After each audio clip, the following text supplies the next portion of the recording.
La méthode Zentangle, qu'est-ce que c'est? J'ai choisi un carré de papier blanc de 8,9 sur 8,9 cm. Tu peux choisir un autre. Prends un cercle, un triangle. Prends un papier de couleur. Prends un papier noir. Amuse-toi. C'est la première étape. C'est de se faire plaisir. On est contente d'être là. On en profite pour se relaxer. On crée notre cocon coloré.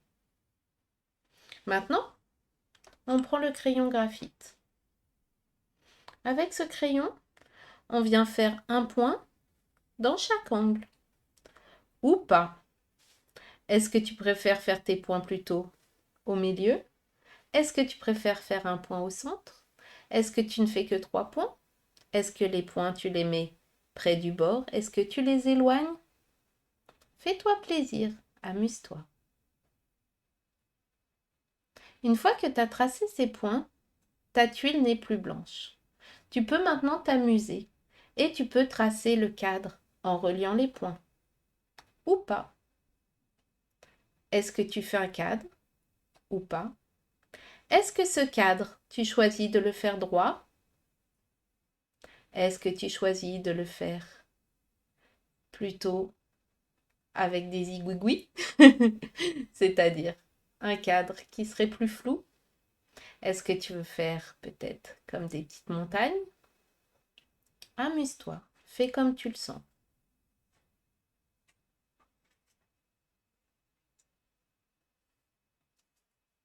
Tu peux tourner ta tuile pour être toujours à l'aise.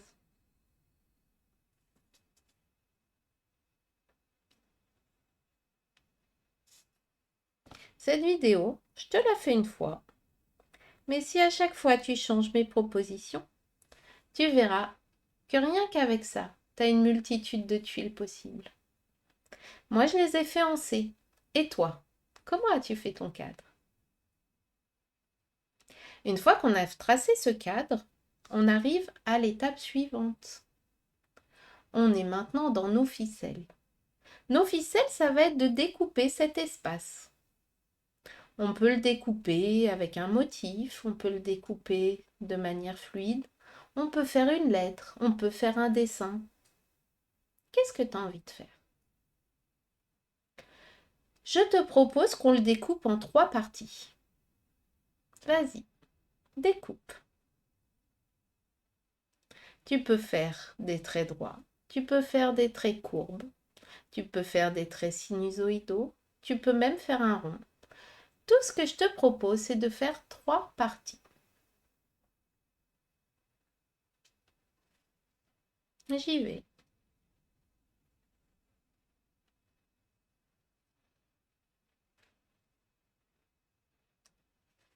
Voilà. As-tu fait la même ficelle que moi? Peut-être que tes ficelles sont horizontales, peut-être qu'elles sont verticales. Je ne sais pas. Une fois qu'on a fait ça, on va pouvoir passer à nos motifs. Je te propose un premier motif qui est Ehofer de Iris Alt. Ce motif Ehofer, on le trace directement au stylo. J'ai choisi un 0,1. Et toi? C'est un trait fin. J'ai choisi un noir. Et toi? As-tu envie de couleur? Prends ce qui te fait plaisir. Je le trace tranquillement et ce que je te propose, c'est qu'on le trace dans notre espace qu'on a délimité au centre ou alors le plus grand. Peut-être que si tu n'as pas les mêmes ficelles que moi, ce ne sera pas le même espace que moi. Mais dans ce cas-là, je te propose de faire celui qui est au centre ou bien celui qui est le plus grand. Et tu le dessines comme tu sens. Moi, je vais t'en faire un premier ici que tu vois. Donc, on commence avec un trait courbe qu'on vient doubler. Ça fait comme une petite tige. Et à partir de là, je viens faire des petits pétales qui sont les uns derrière les autres. Ça donne une impression de profondeur. Là, je touche ma ficelle. Je choisis. Est-ce que j'arrête mon motif à ma ficelle ou est-ce que je continue? C'est comme tu le sens, c'est comme tu veux. Moi, j'ai dépassé ma ficelle, mais tu pouvais aussi très bien rester à l'intérieur. Une fois que j'ai dessiné une première fois ce motif, je vais le dessiner pour remplir mon espace avec la technique des dessus-dessous. Donc, je commence ici ma tige et quand je touche mon premier motif, ma tige s'arrête et elle reprend de l'autre côté.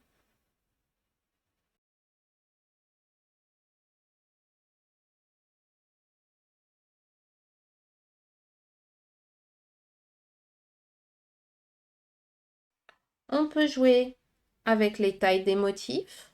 On peut les faire de la même taille. On peut les faire de tailles différentes.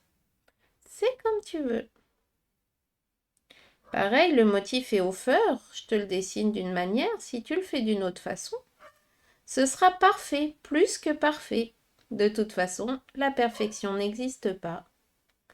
On est là pour se faire plaisir. Ne cherche pas à faire forcément comme moi. Amuse-toi.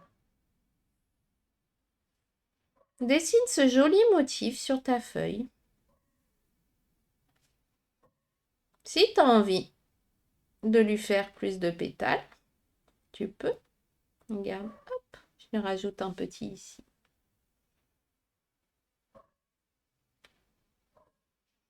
Ici, je veux aussi le faire passer par-dessus ma ficelle. Mais tu fais comme tu le sens, bien sûr. C'est pas parce que j'ai pris une décision que tu dois prendre la même.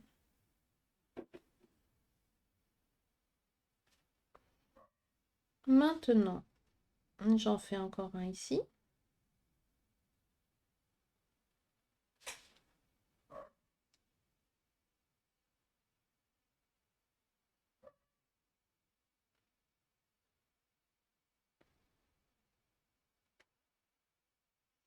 Celui-là, il est presque caché.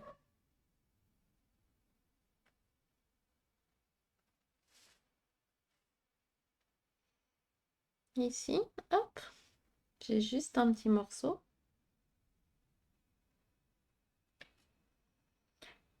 Notre cadre, c'est pareil. On choisit quand on arrive au bord du cadre. Est-ce qu'on a envie de s'arrêter avec ce cadre ou est-ce qu'on a envie de continuer notre dessin? Il n'y a pas de règle. Ce que j'ai envie de te montrer là, c'est que la méthode Zentangle est faite pour jouer avec. On a 8 étapes qu'on parcourt ensemble, mais ces 8 étapes, elles sont faites pour nous guider et jamais pour nous bloquer. Si on a envie de modifier, si on a notre trait qui râpe, si on a notre main qui ne fait pas ce qui était prévu, eh ben, c'est plus que parfait. Je refais ici des petits pétales à certains endroits, comme j'en ai fait à l'autre. Pas partout. Et j'ai rempli mon espace. On passe maintenant à un deuxième motif. Ce deuxième motif, je vais le faire ici, de chaque côté. Selon tes ficelles, tu peux adapter. Il s'agit du motif mer de Zentangle. Ce motif mer, on le dessine ensemble. Tout simplement, je trace ici ma ficelle aux endroits où j'ai ma fleur qui passe pas par-dessus. Je viens lui faire une aura assez large.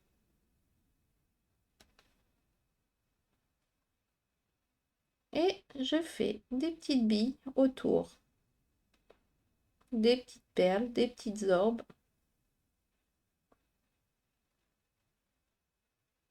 C'est arrondi, mais ça n'est pas un rond parfait.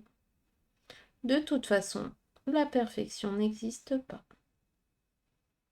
On est là pour se détendre, on respire, on se fait du bien, on profite. J'ai fait d'un côté, je viens faire de l'autre et je viens faire ces perles tout simplement aux endroits où j'ai pas mes fleurs qui passent par-dessus. Hop, quand ça passe par-dessus, mon trait s'arrête. Il repart de l'autre côté.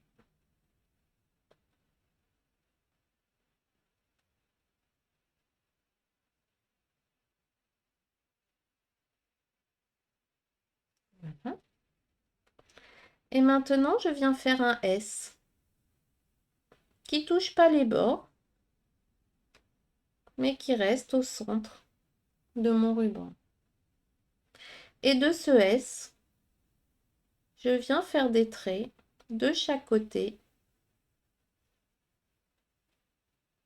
qui vont toucher les bords, qui partent en V.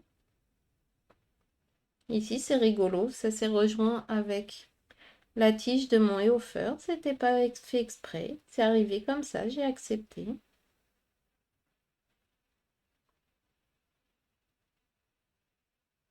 Quand on découvre la méthode Zentangle, la première chose qui nous interpelle, c'est les motifs, la diversité de motifs, la richesse des tuiles, le côté graphique.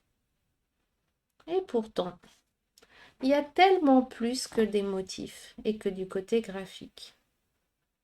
La méthode Zentangle, c'est avant tout une manière de s'ancrer, une manière de se relaxer, une manière de se faire confiance, de laisser la place au hasard, de laisser notre trait guider notre œuvre, de partir sans idée préconçue, juste avec des motifs qu'on a envie d'utiliser, de placer,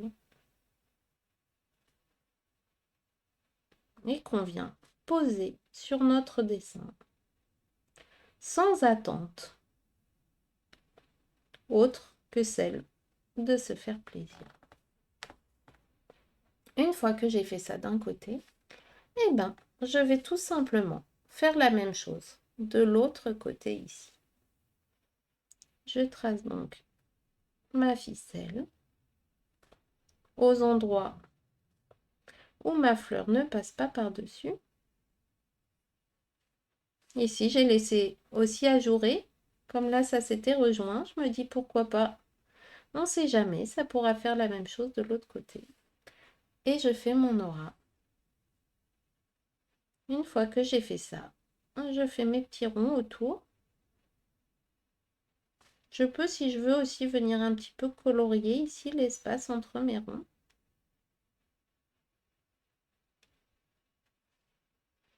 Ça, c'est tous les petits embellissements qu'on peut rajouter sur nos tuiles au fur et à mesure. Ça donne un petit effet waouh. Et ça fait du bien. On reste sur le trait. On profite.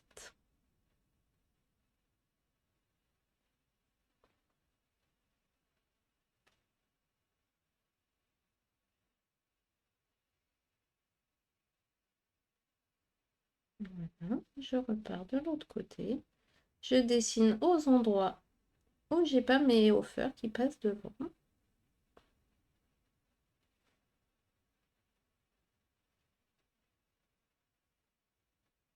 Je te réécrirai les noms des motifs sous la vidéo.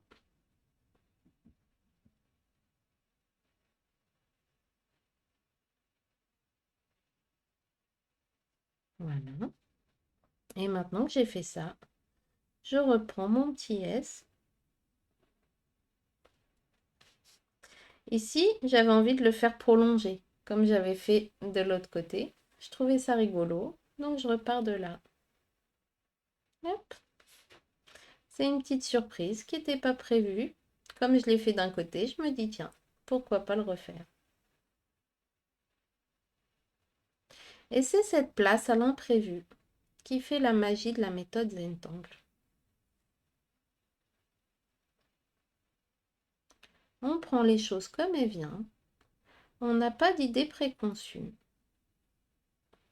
On profite.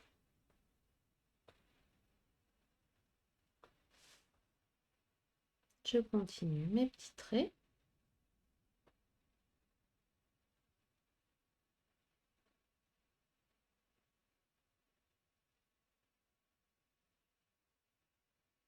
On crée ensemble une tuile toute simple et efficace pour se détendre, se faire du bien. Si tu n'as pas suivi les mêmes ficelles, le même découpage, les mêmes étapes que moi, tu as sûrement une tuile qui est assez différente. Et c'est super comme ça. Moi, je serais tellement heureuse de voir toute la diversité de vos tuiles que surtout n'essaye pas de me copier absolument. Et même si tu as envie de faire plusieurs versions, essaye. Si tu as envie de changer aussi les motifs, amuse-toi. Voilà. Maintenant qu'on a fait ça, on va passer ensemble à notre troisième motif. Et notre troisième motif, c'est le motif Bunzo de Zentangle, qui est un motif assez rigolo parce que c'est comme si c'était des petits arrondis qui s'embobinent les uns sur les autres. Je le dessine ici et je commence par faire un petit C épais. Après, je viens lui faire comme une aura épaisse. Une aura, c'est une ligne qui suit la ligne précédente. Ensuite, je continue à faire tourbillonner et je le fais même se rejoindre au bout.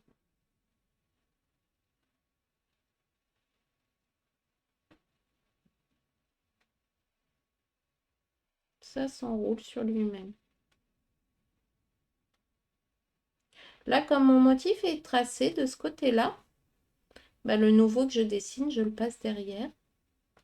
Pour mon cadre, c'est au choix. Soit je décide de m'arrêter au niveau du cadre, ou soit je décide de continuer.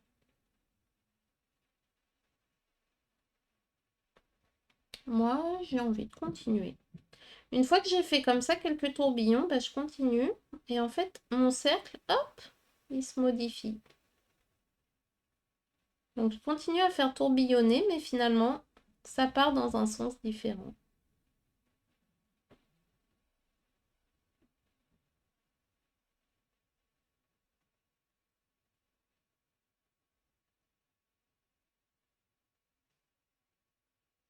Après, je peux en rajouter.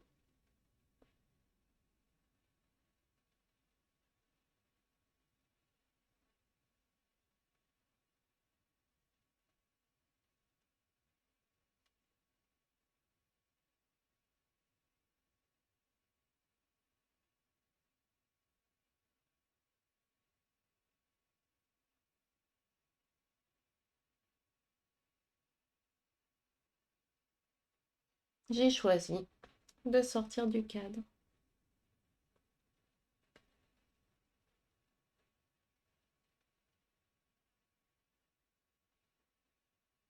Et toi?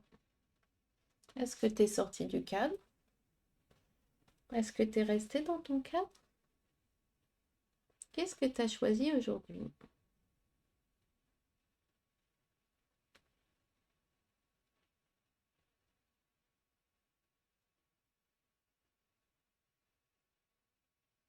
C'est un motif qui est plutôt rigolo, qui est assez libre. Je crois qu'on n'est jamais bien sûr de le tracer comme il faut. Et c'est ça qui est intéressant. C'est que peut-être qu'il n'y a pas de comme il faut. Il n'y a que des comme on a envie. Comme ça nous vient.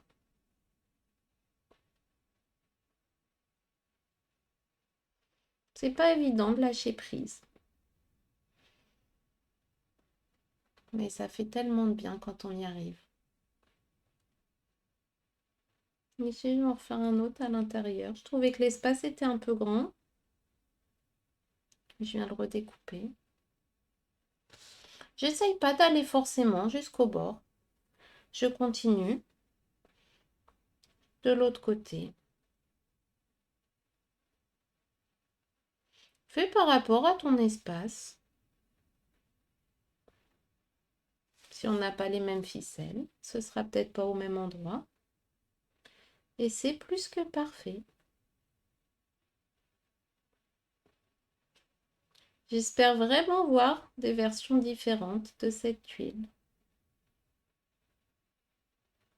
C'est une manière de commencer à approcher la philosophie de Zentangle. Au-delà du dessin, au-delà des 8 étapes, c'est plus qu'un art, c'est un art de vie,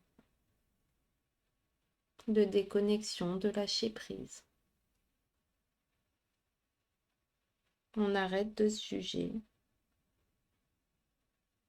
et on est dans le plaisir du geste, du tracé. Là, les deux, elles se croisent, c'est rigolo. Je vais en faire un ici qui part de là-haut, qui sort du cadre à nouveau.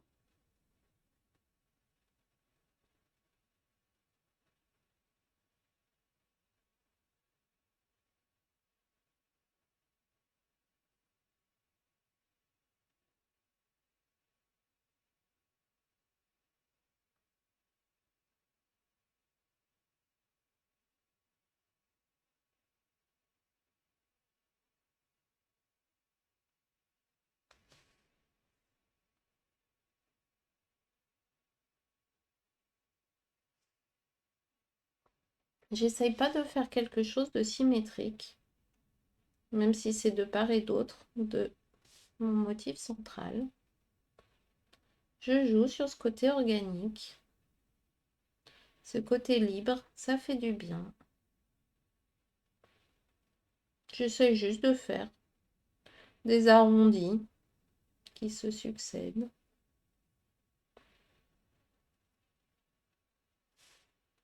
Et je pense qu'on est pas mal. Je vais peut-être ici en rajouter un au milieu, comme j'avais fait de l'autre côté. Quand je trouve que j'ai un peu trop d'espace entre, je peux venir hop, en rajouter à certains endroits. Ça me permet de jouer avec les épaisseurs. Ici, j'avais bien envie d'en rajouter un aussi. Allez, hop.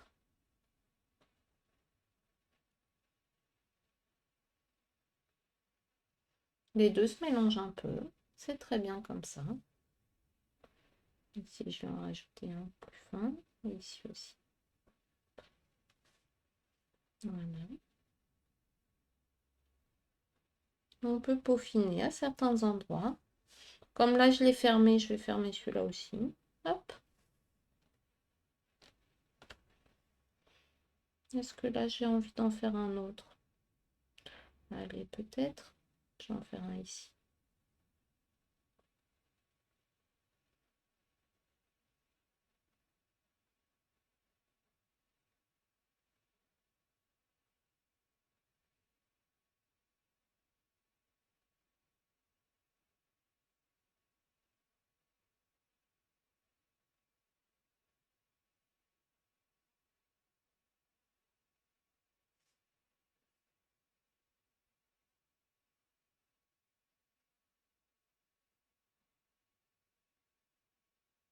Voilà.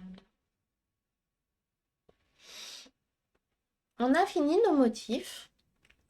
Et maintenant, on va pouvoir passer à l'ombrage. Est-ce que tu as envie d'ombrer en couleur? Est-ce que tu as envie d'ombrer en noir et blanc?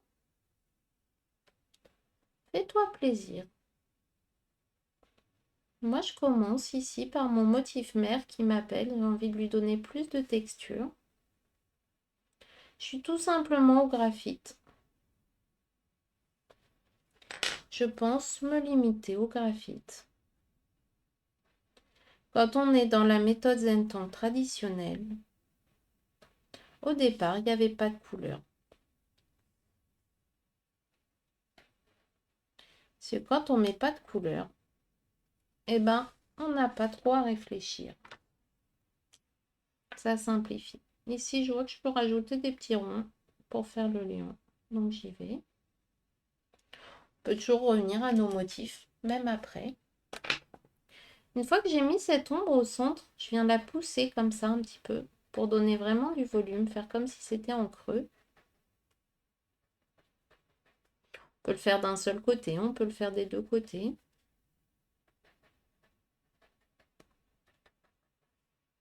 Peut-être essaye d'ombrer différemment que moi aussi. Tu verras, ça te donnera un volume tout à fait différent à ta tuile. Une fois que j'ai fait ça, j'ai envie de jouer avec les ombres, mais en mettant les ombres au fond, en fait, entre mes fleurs.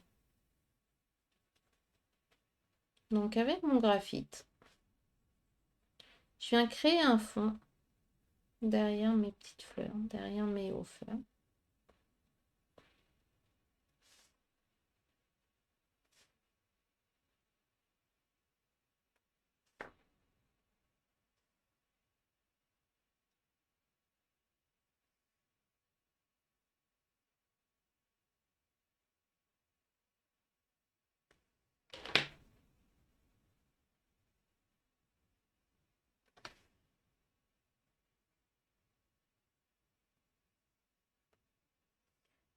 Quand on ombre, un des risques, ça va être de mettre du gris partout. C'est pas mal de laisser quand même des petits espaces blancs qui sont pas ombrés. Moi, c'est mes hauts fleurs que j'ai envie de mettre bien en valeur. Donc, je viens ombrer autour. Je viens redessiner mon cadre en quelque sorte, en ombrant. Mais je laisse mes hauts fleurs bien blancs. Ça fait vraiment des fleurs étincelantes.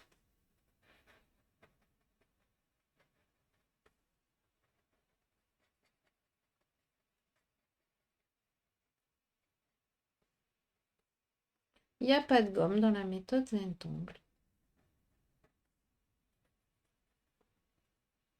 Donc mes traits de construction qui sont là, et ben, je vais essayer de les fondre dans le reste. Ou pas. On peut les laisser. On peut venir juste estomper un petit peu comme ça. Se dire que comme ça sort du cadre, c'est un peu plus foncé. Pourquoi pas.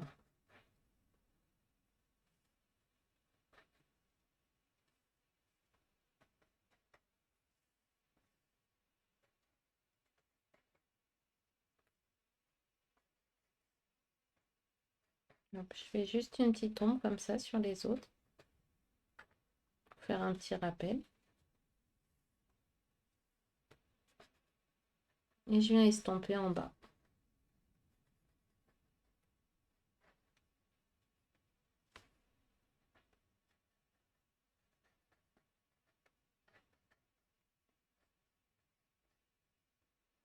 J'ai restompé à chaque fois quand ça sortait de mon cadre. Hop, ça camoufle mes traits de construction. Et à la fois, bah, ça fait un petit effet. Voilà. Une fois que j'en suis là, bah, je vais quand même finir par retracer mon cadre. Si je veux ou pas. Si t'as pas envie, ne le trace pas. Et là, j'ai pris un feutre plus épais. Peut-être que tu as envie de prendre un feutre d'une autre couleur.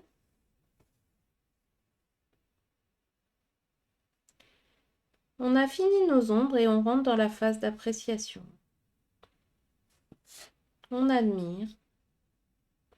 En même temps, on regarde tous les petits détails. Est-ce qu'on a envie de rajouter une petite ombre, un petit éclat, une petite perle, quelque chose? Ou est-ce qu'on aime comme ça? On peut tourner sa tuile, voir si on aime mieux la regarder dans un autre sens. Et une fois qu'on est satisfaite, il n'y a plus qu'à la signer pour dire oui, c'est moi qui l'ai fait, c'est mon œuvre. C'est ce qui est sorti aujourd'hui. Si je fais la même tuile demain, elle sera différente. J'espère que ça t'a plu de créer cette tuile avec moi. J'ai hâte de voir tes versions sur le groupe Zen Art La Magie Créative. Hop, tu le vois en bas de l'écran, juste en dessous de la tuile. C'est mon groupe Facebook. Viens partager. Inscris-toi à ma newsletter. Je vais mettre le lien vers ma semaine Zen si tu ne l'as pas encore suivi. Je vais proposer pas mal de vidéos. De temps en temps, régulièrement, des petites vidéos courtes, simples, faciles pour se relaxer ensemble, se faire plaisir, se faire du bien.